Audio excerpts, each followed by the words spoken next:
우리 그리스도인들이 자주 하는 말, 그리고 자주 듣는 말이 있습니다. 주님의 뜻이 있을 겁니다. 이 말을 우리가 주로 언제 듣지요? 고통 중에 있을 때에, 몸에 병이 들었을 때에, 사업장이 어려워졌을 때에, 그리고 집안에 어떤 힘든 일이 생겼을 때에, 그때 우리가 그 말을 들어요. 그 고통에 주님의 뜻이 있을 겁니다. 하나님께서 사랑하셔서 그 고통을 허락하셨습니다. 어떠세요? 고통 중에 있을 때 이런 말 들으시면 기분이 어떠세요? 화가 나세요? 아니면 열받으세요? 별로 좋은 말 아닌 것 같아요. 진짜 힘든 고통 중에 있을 때에 주님의 뜻이 있을 겁니다. 하나님이 사랑하셔서 허락하셨을 것입니다. 위로가 안 돼요. 그런데 냉정하게 한번 생각해 보면 내가 당하는 고통에 주님의 뜻이 담겨 있다.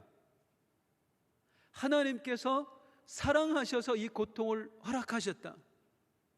이것만큼 우리를 안심하게 만드는 말이 있을까요?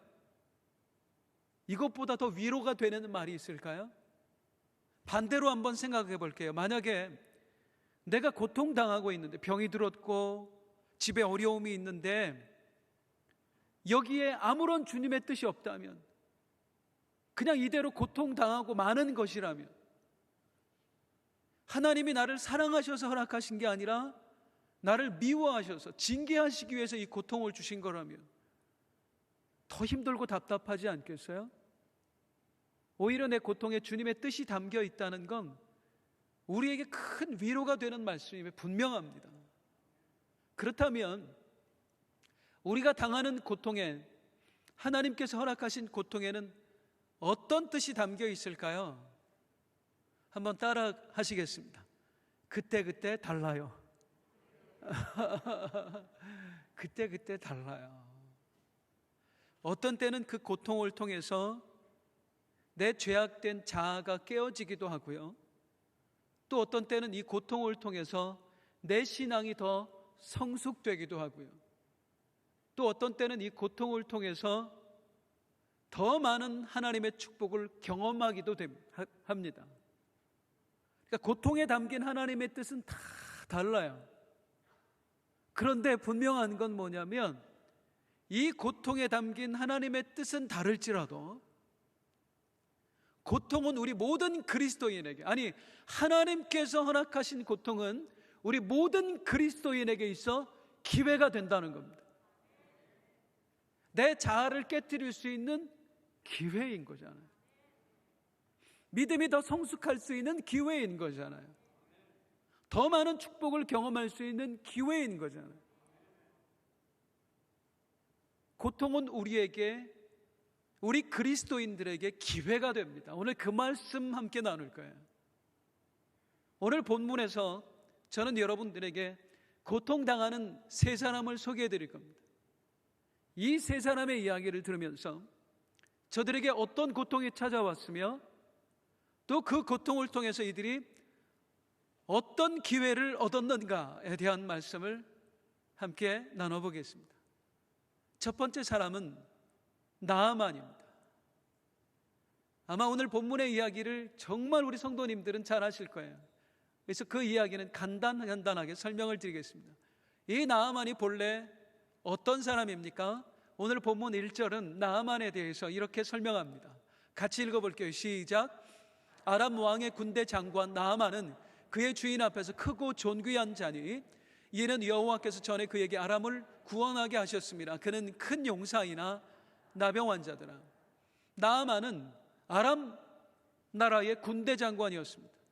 그 당시 아람 나라는 이스라엘이 있는 고대 근동 지역에서 가장 강력한 나라였어요. 강대국이었습니다. 이런 강대국의 군권을 한 손에 쥔 사람이 바로 나아만이었습니다. 또한 나아만은 1인 지하 만인 지상, 왕 다음으로 높은 사람이었어요. 그러니까 그 큰 나라의 권력 또한 한 손에 쥔 사람이었어요. 거기다가 나라를 구한 구국 영웅이었습니다. 즉 아람의 이순신, 아람의 을지문덕이 바로 나아만이었습니다. 그러니 생각해 보세요. 이 나아만은 권력과 명예와 부를 한 손에 거머쥐고 살았던 사람입니다. 행복의 조건을 다 가지고 살았다 그 말이에요. 그런데 이 행복의 조건이 충만한 사람의 인생에 한마디 말이 덧붙여져요. 그게 뭡니까? 1절에 다시 한번 볼게요. 그는 큰 용사이나 나병 환자더라. 나병 환자였어요. 어느 날 질병이 찾아온 거예요. 어느 날 고통이 찾아온 거예요. 그런데 있잖아요, 성도님들, 이 고통 하나로 인해서 나아만의 인생이 세상에서 가장 불행한 인생이 됩니다. 권력도 가졌어요. 명예도 가졌어요. 재물도 가졌어요. 남부럽지 않은 인생에 고통 하나, 질병이라는 고통이 끼어드는 순간 세상에서 가장 행복한 인생으로 살 수 있었던 사람이 어쩌면 세상에서 가장 불행한 인생이 되고 마는 것입니다. 우리 인생에 찾아오는 고통이 그래요. 많지도 않아요. 어쩌면 하나예요. 고통을 아무리 당해도 뭐 10가지, 20가지 당하는 분들 없잖아요. 그냥 하나예요. 어느 날 찾아온 질병이에요. 어느 날 찾아온 사업장의 어려움이에요. 어느 날 찾아온 이별이에요. 사람들과의 갈등이에요. 근데 그 하나의 고통이 내 인생 전체를 고통으로 만들어버려요. 이게 우리의 인생입니다. 나아만이 그랬어요. 모든 걸 다 가졌는데 나병 환자더라. 그래서 세상에서 가장 불행한 인생이 되고 말았습니다. 그런데 나아만에게 찾아왔던 그의 인생 전체를 고통으로 만들었던 그 하나의 고통, 그 질병이 나아만에게 기회가 됐다는 거예요. 기회. 어떤 기회가 되었습니까? 이 나아만에게 집에서 일하는 여종을 통해서 한 이야기가 들어옵니다. 저 이스라엘 땅에 가면 그 나병을 고쳐줄 수 있는 선지자가 계십니다. 이 말이 나아만의 인생을 바꿔놔요. 그 여종의 한마디를 듣고 나아만이 이스라엘 땅으로 갑니다. 병을 고치기 위해서. 그런데 참 이상하지 않아요? 뭐 대단한 사람이 한 이야기도 아니잖아요. 어린 여종이 한 이야기예요. 그 말 듣고 지금 나아만이 적국으로 나아가는 거예요. 위험을 무릅쓰고. 참 신기하지 않아요? 이게 고난당한 사람들의 모습이더라고요. 단 0.1%의 가능성이 있을지라도 그 가능성을 붙들고 싶은 마음, 지푸라기라도 잡고 싶은 심정이에요. 너무 힘들면 뭐라도 잡고 싶어요, 우리가. 그런데 나아만이 잡은 것은 지푸라기가 아니었습니다. 황금 동아줄이었습니다. 이스라엘에 갔고요. 거기서 엘리사 선지자를 만났어요. 그리고 엘리사 선지자를 통해서 천형이라고 불리던 당시에 그 나병을 치유받습니다. 할렐루야. 그런데 나아만이 이스라엘에 가서 엘리사 선지자를 만나서 치유받은 것보다 나아만이 받았던 더 큰 축복이 있습니다. 더 놀라운 일이 있습니다. 그걸 오늘 성경은 이렇게 그립니다. 한번 볼게요. 열왕기하 5장 15절입니다. 나아만이 고백해요. 나아만이 모든 군대와 함께 하나님의 사람에게로 돌아와서 그의 앞에 서서 이르되 내가 이제 이스라엘 외에는 온 천하에 신이 없는 줄을 알아이다. 이스라엘의 신 여호와만이 참 하나님이심을 내가 드디어 깨닫게 되었습니다. 믿음을 고백하고 있어요. 그리고 17절에 보면 계속해서 이렇게 말하는데요.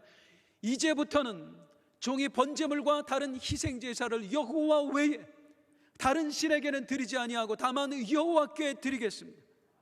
나는 이제 하나님만 섬기는 사람이 되겠습니다. 오직 하나님만 예배하는 자가 되겠습니다. 나만이 뭘 받은 거예요? 구원받은 거예요. 구원받은 거예요. 이 구원이 얼마나 놀라운 축복인지 사랑하는 성도님들, 나만이 어떤 사람이었다고요? 모든 걸 다 가진 사람이야. 우리가 갖고 싶은 걸 다 가진 사람이야. 부와 명예와 권력 한 손에 거머쥔 사람이야. 그런데 그걸 거머쥐고도 질병 하나 때문에 나아만은 세상에서 가장 불행한 인생이었습니다. 내가 고통에 처했을 때에 우리들이 갖고 싶었던 그 부와 명예가, 권력이 아무것도 해주지 못했어요. 그런데 그에게 구원이 임한 것입니다. 그 구원이 어떤 구원이에요? 주 예수와 동행하니 그 어디나 하늘나라. 아무것도 없어도 다 가진 자처럼 평안하게 살 수 있는 참된 만족을 구원이 주거든요. 어쩌면 질병이 아니었어도 나아만은요, 자기가 가지고 누리던 것 떵떵거리며 살아서도 결국에는 죽을 때 이 땅에 다 놓고 가야 될 것이었습니다. 유한한 축복이었다는 거예요. 그런데 나아만이 받은 구원은 영생의 축복이었습니다. 영원히 누구에게 빼앗길 수 없고 영원히 내가 누릴 수 있는 축복이었어요. 그 구원의 은혜가 지금 나아만에게 임한 거예요. 무엇을 통해서요? 고통을 통해서입니다. 나병이라고 하는 질병을 통해서요. 이 나병이 나아만의 인생에 찾아오지 않았다면 어쩌면 나아만은 속고 살았을 거예요. 돈이 전부인 줄 알고, 권력이 전부인 줄 알고, 내가 세상에서 가장 행복한 사람인 줄 알고 속고 살았을 거예요. 그런데 그의 인생에 어느 날 고난이 찾아왔습니다. 이 고난을 통해서 정점에 서 있던 나아만이 인생의 바닥까지 추락하고 말았습니다. 그런데 그 고난이 축복이었다는 거예요. 그 고난을 통해서 이스라엘에 찾아갔고, 그 고난을 통해서 엘리사 선지자를 만났고, 그 고난으로 하나님의 역사를 경험했고, 그리고 드디어 하나님을 믿는 자로 하나님의 구원의 백성이 된 줄로 믿습니다. 이 모든 일을 계획하고 역사하신 분이 누구예요? 바로 우리 하나님이신 거예요. 하나님께서 역사하셨다는 증거가 있습니다. 열왕기하 5장 1절 말씀을 다시 한번 보면 나아만에 대해서 이렇게 얘기해요. 여호와께서 전에 그에게 아람을 구원하게 하셨습니다. 그러니까 하나님께서는 이미 나아만의 삶에 깊이 개입하고 계셨다. 즉 다시 말하면 그냥 어느 날 질병이 찾아오고 어느 날 구원이 임한 것이 아니라 이미 하나님께서는 나아만과 함께 하셨다. 나아만은 하나님의 택한 백성이었던 거예요. 그리고 때가 되면 하나님이 그 고통 가운데 역사하셨고 나아만을 구원해 낸 줄로 믿습니다. 우리 목사님 말씀하신 지금 보화축제 기간을 지나는데 전도는 뭐라고요? 하나님의 백성 아닌 사람을 하나님의 백성으로 만드는 게 아니라 본래 하나님의 백성이었던 사람, 그런데 잃어버린 사람을 다시 찾아오는 거라고요.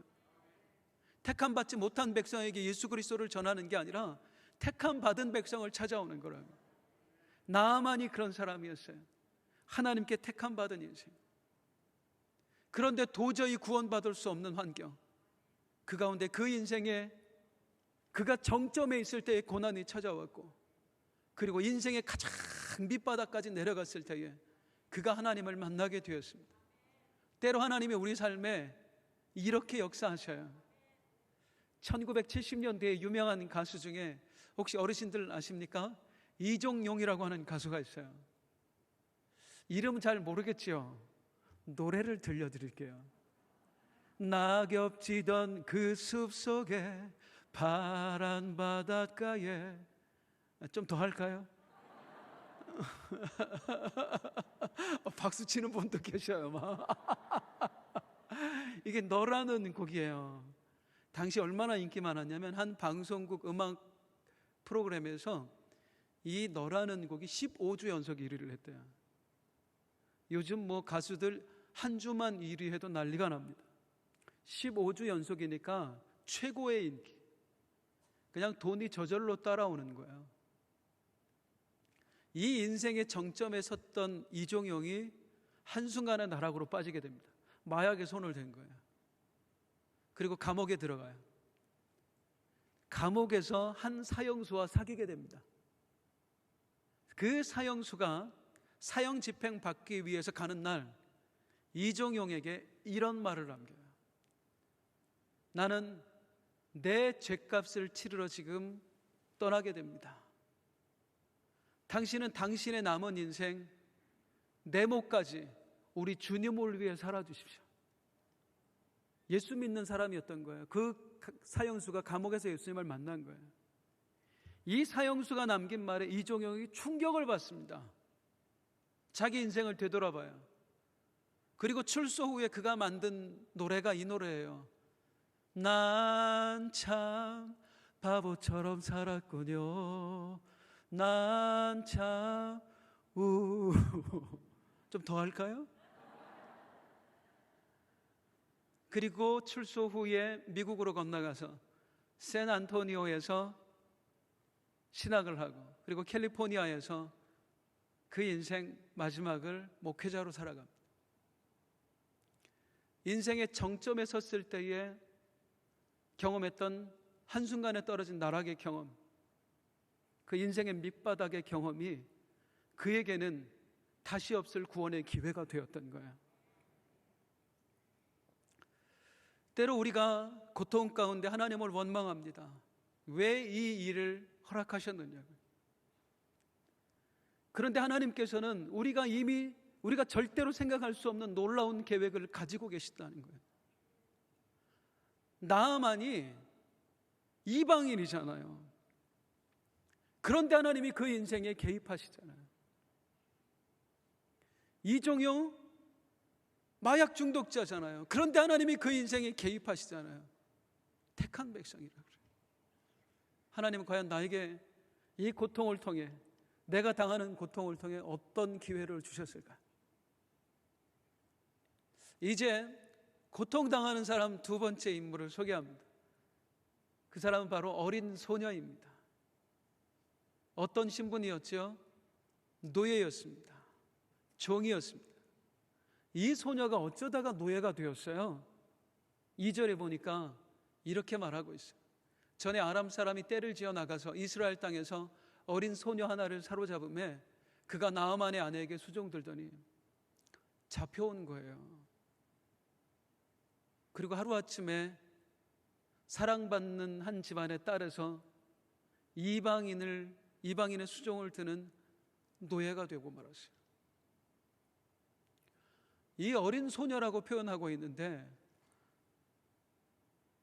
이스라엘은 결혼 일찍 하거든요. 이 당시 고대 15, 16이면 하거든요. 그러니까 어리다고 표현하면 그 이전 그보다 어리다는 거예요. 이 어린애가 하루아침에 엄마 떨어져서 다른 나라 와서 노예 생활하고 있다.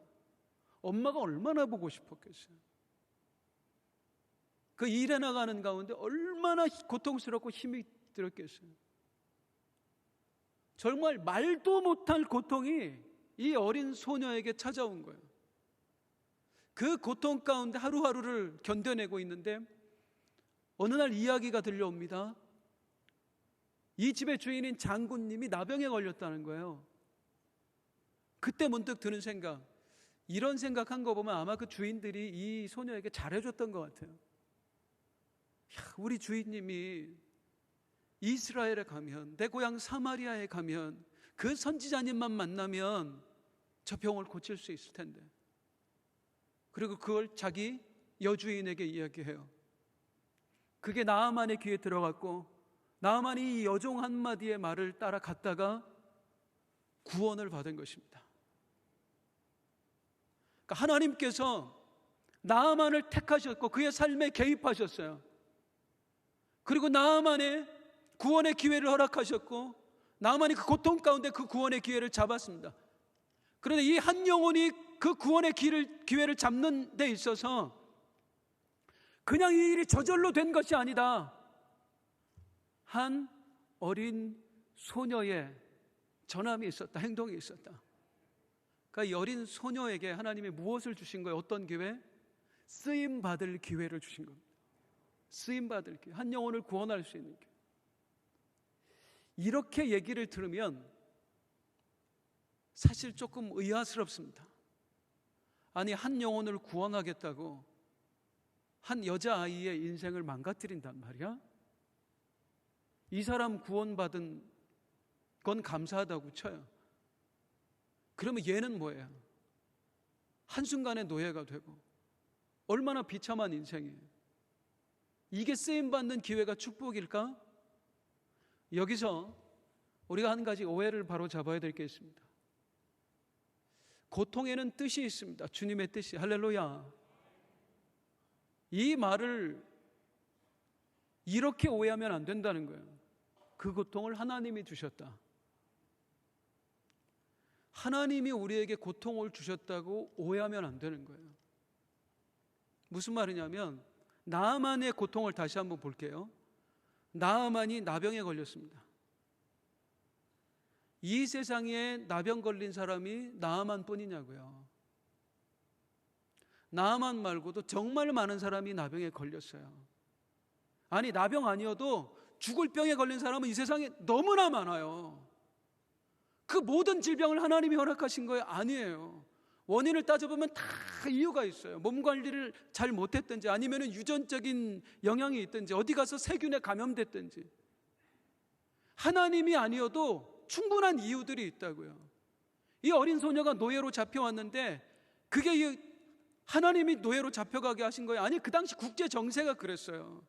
수많은 나라들이 서로 침공하면서 노예로 서로 잡아가다 그런 일은 빈번하게 일어났어요. 이 어린 소녀뿐만 아니라 정말로 많은 사람들이 이스라엘에서 노예로 이미 잡혀온 상황입니다. 그 중에 한 사람일 뿐이에요. 하나님이 노예로 잡혀가게 하셨다, 하나님이 병들게 하셨다가 아니에요.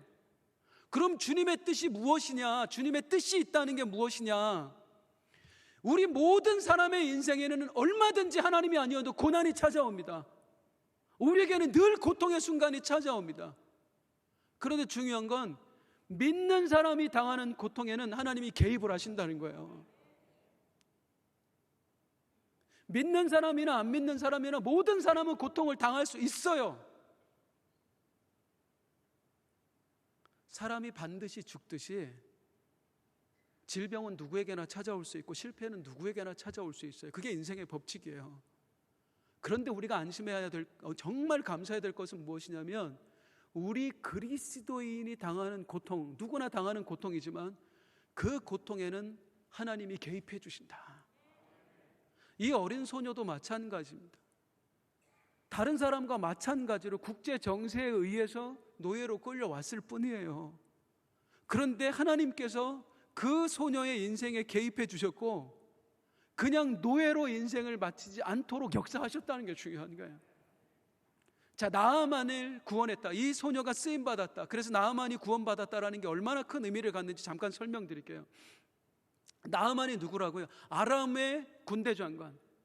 당시 아람은 그 당시 주변 나라 중에 가장 강대한 나라. 그 사람이 구원받았어요. 누굴 통해서? 이 어린 소녀를 통해서.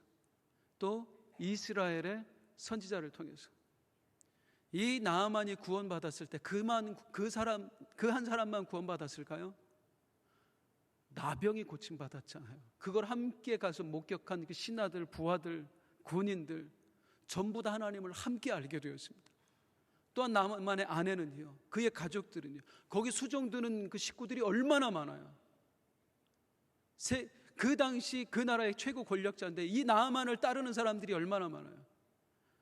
한 사람의 영혼만 구원받은 게 아니라 하나님은 이 소녀의 말 한마디를 통해서 정말로 이루 헤아릴 수 없는 많은 사람들을 구원하신 줄로 믿습니다. 그리고 뿐만 아니에요. 나아만이 최고의 권력자잖아요. 이 아람 때문에 얼마나 이스라엘이 그동안 고통당했는데요.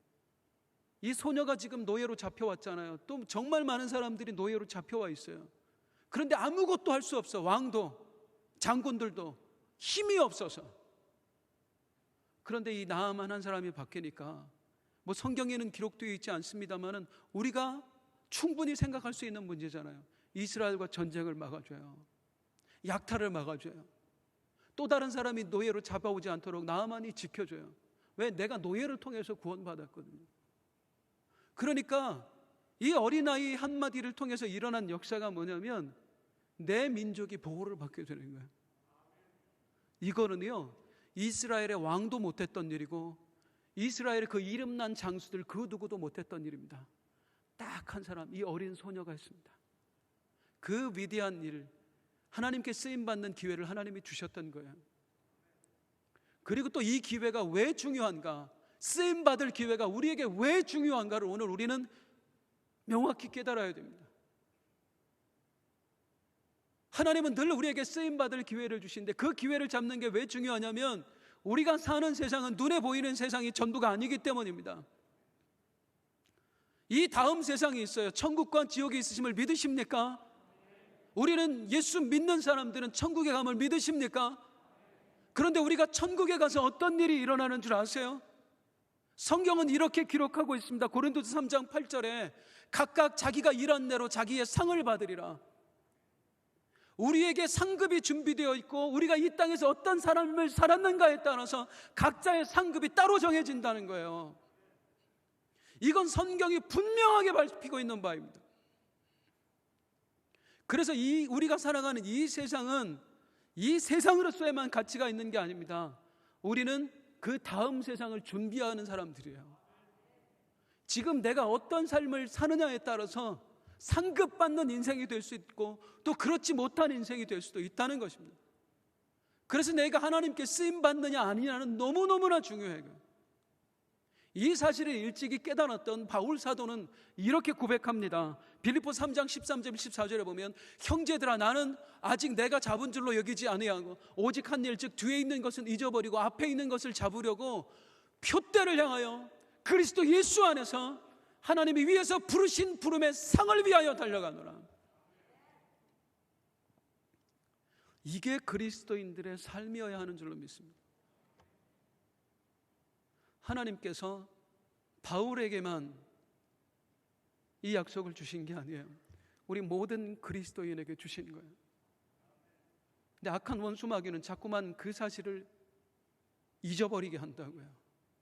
지금 내가 살아가는 삶이 얼마나 중요한지, 내가 지금 이 살아가는 삶이 상급을 쌓는 과정이라는 사실을 악한 마귀는 자꾸 잊게 만드는 거예요. 그래서 우리로 하여금 하나님이 주신 수많은 기회를 놓쳐버리게 한다는 것입니다. 하나님은 우리에게 상급 주기를 원하십니다. 그래서 수도 없이 우리 마음에 감동을 주세요. 예배의 감동을 주시고 기도의 감동을 주시고 헌신의 감동을 주시고 전도의 감동을 주시는 거예요.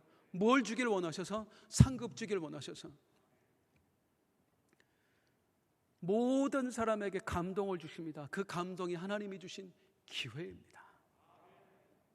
그런데 때로는 우리 하나님의 솜씨가 얼마나 놀랍든지 우리에게 상급받을 기회를 언제도 주세요. 내가 고통당하는 순간에도. 참 이 소녀가 불쌍하셨나 봐요, 우리 하나님. 그 고통당하는 순간에도 하나님이 하늘의 상급을 쌓을 수 있는 기회를 주세요. 뭐 뻔해요. 나아만이 와서 이 소녀한테 얼마나 잘해줬겠어요. 이 땅에서도 하나님이 은혜를 베풀어 주세요. 다시 말씀드립니다. 하나님은 우리에게 기회를 주십니다. 상급받을 기회를. 이제 제가 한 가지만 더 제 말씀을 드려야 될 것 같아요. 제가 몇 년 전에 중국의 병원에 요양을 하러 갔었어요. 한 7년 된 것 같아요. 3개월 정도 있다 왔어요. 그때에 사실 저 개인적으로는 지나서 얘기합니다만은 정말 힘들었습니다. 마음이 아무것도 못하겠는 거예요. 어지러워서. 얼마나 어지러웠느냐면 운전을 1년을 못했어요. 제가 아내가 운전을 해줬어요. 그러니까 일상생활도 거의 불가능할 정도로 그걸 눈치채지 않게 하기 위해서 참. 근데 결국에는 도저히 안 되는 상황까지 갔어요. 이때의 절망감이요. 아니 목사한테 어느 날 질병이 찾아오고 할 수 있는 일이 없는 거예요. 사역의 길도 막히는 거예요. 그만둬야 되나? 그런 상황에서 이제 요양을 간 거예요. 그런데 참 그곳에서 그 절망하고 있는 저에게 하나님이 은혜를 베푸시고 기회를 주시는데요. 나는 사역 못할 줄 알았거든요.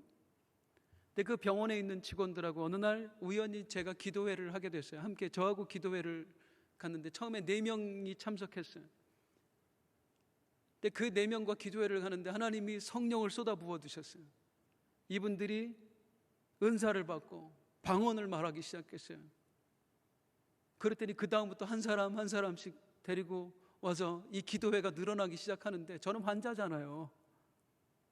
그런데 제가 인도하는 그 기도회에 나중에 그 직원들 30여 명이 넘게 거의 다 왔어요, 직원들이. 그리고 단 한 사람도 빼놓지 않고 하나님께서 성령의 은혜를 부어주셨습니다. 모두가 은사를 경험했어요. 그때 거기 직원 한 분이, 그 의사분이 뭐라고 얘기하냐면 자기네들이 너무너무 성령의 은사 받기를 사모했대요. 방언 받기를 사모했대요. 그래서 기도했대요. 하나님, 우리 은사 받고 싶어요. 이걸 인도해 줄 수 있는 목사님 한 분만 보내주세요. 그렇게 기도한 지가 7, 8년 됐었는데 저라는 환자가 온 겁니다. 그 말을 듣는 순간에 그 위로 있잖아요. 나는 더 이상 하나님의 일을 감당할 수 없나? 나는 쓸모없는 인생인가? 근데 아닌 거예요. 이 고통의 순간에도, 이 연약함 중에도 하나님이 나에게 쓰임받을 기회를 주시더라고요. 우리 하나님이 그런 솜씨를 가지고 계세요. 이걸 바라보는 사람은 행복합니다. 그리고 감사합니다. 우리 권사님 한 분이 몸이 아파 병원에 입원하게 되었어요. 그런데 이 권사님 하시는 말씀, 위로하려고 했더니 뭐라고 말씀하세요? 목사님, 너무너무 감사해요. 내가 평생에 먹고 사느라고 바빠서 너무너무 시간이 없어서 전도도 한번 못 해봤는데 이 병원에 있다 보니까 전도할 영혼이 차고 넘친대. 저 사람도 다음 주에 교회 함께 가기로 했대. 내가 왜 고통당했나를 생각하는 게 아니라 이 고통 중에도 나를 쓰시는 하나님의 은혜를 바라본다는 거예요. 쓰임받음이 은혜인 줄로 믿습니다.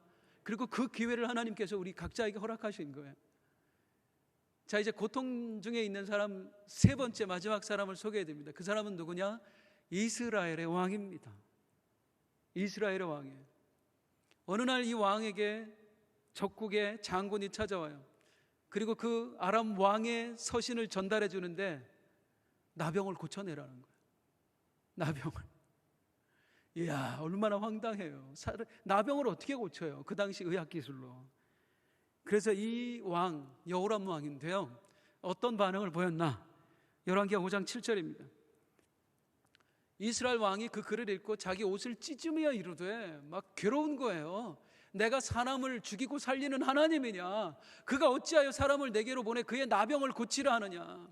신하들한테 이제 말하는데 너희는 깊이 생각하고 저 왕이 틈을 따서 나와 더불어 시비하려 함인 줄 알라 아니라. 이 병을 어떻게 고쳐 우리가? 이건 지금 명분 삼으려는 거다. 전쟁하려고. 그럼 우리가 못 고쳐내면 지금 그걸 빌미 삼아서 쳐들어올 거다. 큰일 났다. 우리는 망하게 되었다. 얼마나 고통스럽겠어요. 지금 전쟁의 위기 속에 처해 있다고 생각하니까. 그런데 이건 사실 그의 오해였죠. 그는 이스라엘 왕을 찾아온 게 아니었어요. 이스라엘의 선지자 엘리사를 찾아온 거였어요. 그리고 더 좋게 하나님이 하실 거예요. 나아만은 고침받을 거고 이스라엘은 한동안 평안을 누리게 될 거예요. 그런데 이 사실을 아무것도 모르는 이스라엘 왕은 고민에 휩싸이는 거예요.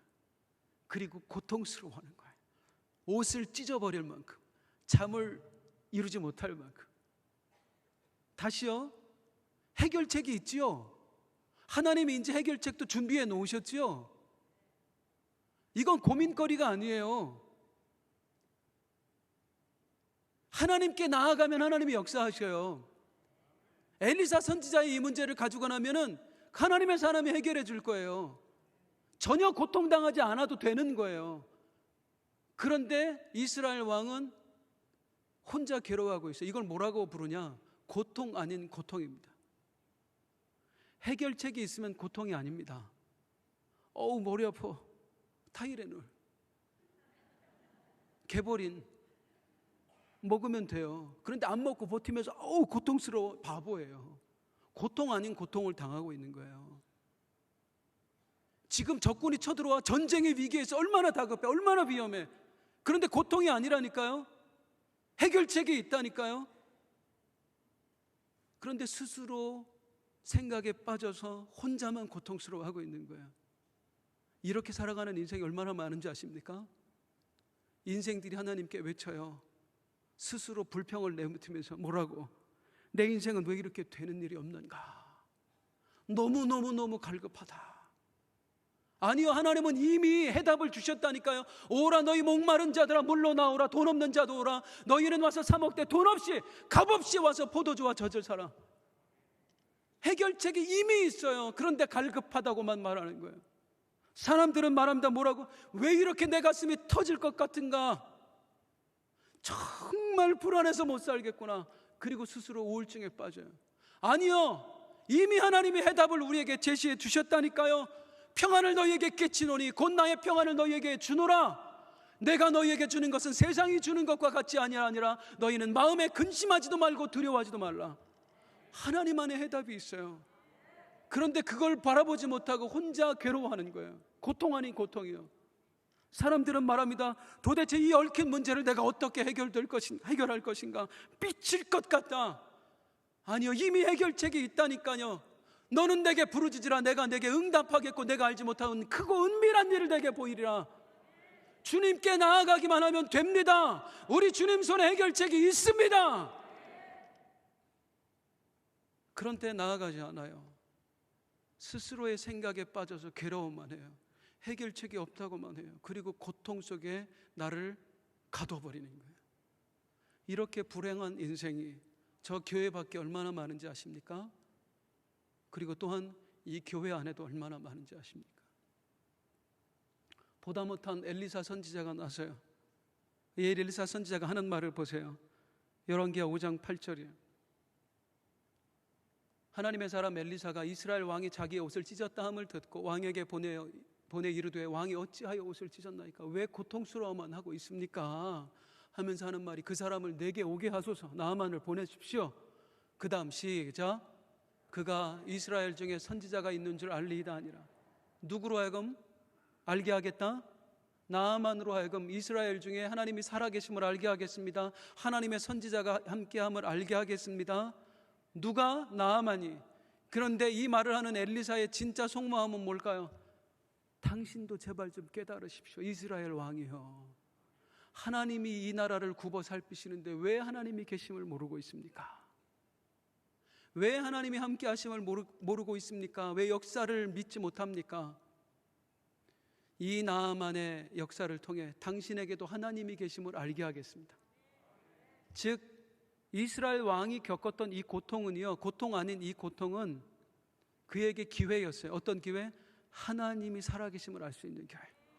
하나님이 함께 하심을 알 수 있는 기회예요. 그런데 여기서 퀴즈. 나아만이 정말로 하나님을 몰랐습니까? 이스라엘 왕이 하나님을 정말로 몰랐습니까? 이스라엘 왕이 이스라엘에 엘리사 선지자가 있다는 걸 정말로 몰랐어요? 이 어린 여자아이도 아는 걸? 그리고 이미 일전에 엘리사 선지자가 몇 번을 도와줬어요. 몰랐던 게 아니에요. 그런데 왜 몰라요? 왜 고통 속에 빠져 있어요? 하나님이 계신 걸 모르는 게 아니에요. 하나님께 무릎 꿇는 게 싫은 거예요. 엘리사 선지자에게 도움 요청하는 게 싫은 거예요. 몰라서 하나님께 안 나가는 게 아니라 하나님께 나아가기가 싫은 거예요. 자존심 때문에. 자존심 때문에. 그리고 그 문제를 끌어안고 스스로 괴로움에 사로잡혀 있었던 것입니다. 이게 정말 우스워 보이지만 저도, 여러분도, 그리고 세상의 많은 사람들도 이렇게 살아가는 때가 너무 많은 거 있죠. 입술로는 말해요. 하나님 살아계신 거 믿는데, 그런데 예배는 드리기 싫대. 하나님의 능력은 안 돼요. 천지 창조한 것도 믿는데, 그런데 기도는 하기 귀찮대요. 천국이 있음을 믿는데요, 천국에 상급이 있다는 것도 안 돼요. 그런데 오늘 헌신하며 살기는 싫대요. 이 이스라엘 왕하고 뭐가 달라요? 그리고 문제가 생기면 그 문제 속에 파묻혀서 괴로워만 하는 거예요. 하나님을 원망하기만 하는 거예요. 왜 하나님 나에게 이런 고통 주셨느냐? 저는 참 성경을 볼 때마다 하나님의 은혜에 감동합니다. 여기서도 마찬가지예요. 뭐냐면 이 정도 인물이면 하나님이 외면하셔도 됩니다. 알면서 거부하는 사람 정도면 하나님이 그냥 버려버리시면 됩니다. 그런데 우리 하나님은 끝까지 붙잡으시는 거 있죠. 끝까지 기회를 주시는 거 있죠. 생각을 해보세요. 지금 나아만이 누굴 찾아와? 이스라엘 왕을 찾아와요. 한시가 급한 사람이에요, 나아만은. 그러니까 바로 엘리사 선지자한테 가면 돼요. 엘리사 선지자를 몰라요? 첩보원이 몇 명인데? 이 큰 나라 대장군이? 그런데 하나님은 기가 막히게 나아만의 발걸음을 엘리사에게로 인도하는 게 아니라 이스라엘 왕에게로 인도하시는 거예요. 왜? 누구를 위해서요? 이스라엘 왕을 위해서예요. 그에게 기회를 주시는 거예요. 나 여호와가 있음을 알라. 내가 너와 함께함을 알라. 그리고 나에게 돌아오라. 기회를 주시는 거예요. 그렇게 거부하고 있는데도 하나님이 버리지 못하고 그에게 또다시 기회를 주고 계신 거예요. 그런데 안타까운 건 끝내 이 여호람 왕이 하나님의 손을 뿌리쳤다는 겁니다. 그리고 그는 문제는 해결받습니다. 나아만이 고침받아서. 하지만 이 여호람 왕은 끝내 멸망의 길을 가고 맙니다. 하나님이 주신 기회를 놓쳐버린 것입니다. 우리 그리스도인의 인생에 사실은 하나님은 아니었죠. 우리 인생에 수많은 고통들이 순간순간 찾아옵니다. 그런데 너무나 감사하게도 나 아니라 누구라도 당할 수 있는 그 질병이라는 고통에, 그 어려움이라는 고통에 웬일인지 웬은인지 나의 인생에만큼은, 내 고통에만큼은 하나님이 개입해 주셨어요. 그리고 나에게 기회를 주시는 거예요. 어떤 이에게는 구원의 기회를, 어떤 이에게는 쓰임받을 기회를, 그리고 어떤 이에게는 하나님을 알아서 하나님께 돌이킬 기회를. 우리 성도님들의 삶에는 어떤 고통이 주어졌습니까? 그리고 하나님이 개입하셨고 그 개입하신 하나님이 우리 성도님들에게는 어떤 기회를 주셨습니까? 깨달으시길 바라고 또한 그 기회를 잡으시길 바랍니다. 아울러 지금 우리는 보화축제를 지나고 있습니다. 하나님은 나만이 아니라 이 땅에 잃어버린 당신의 백성들에게, 나만에게 주셨던 것처럼 수많은 기회를 주고 계십니다. 그리고 이 어린 종을 사용하셨던 것처럼 우리에게 상급받을 기회를 주고 계십니다. 나를 쓰고 싶어 하신다고요. 이 부름에 응답하는 내가 되게 하여 주옵소서. 고통을 딛고 일어나서 상급을 쌓아가는 인생 되게 하여 주시옵소서. 우리 함께 찬송하겠습니다.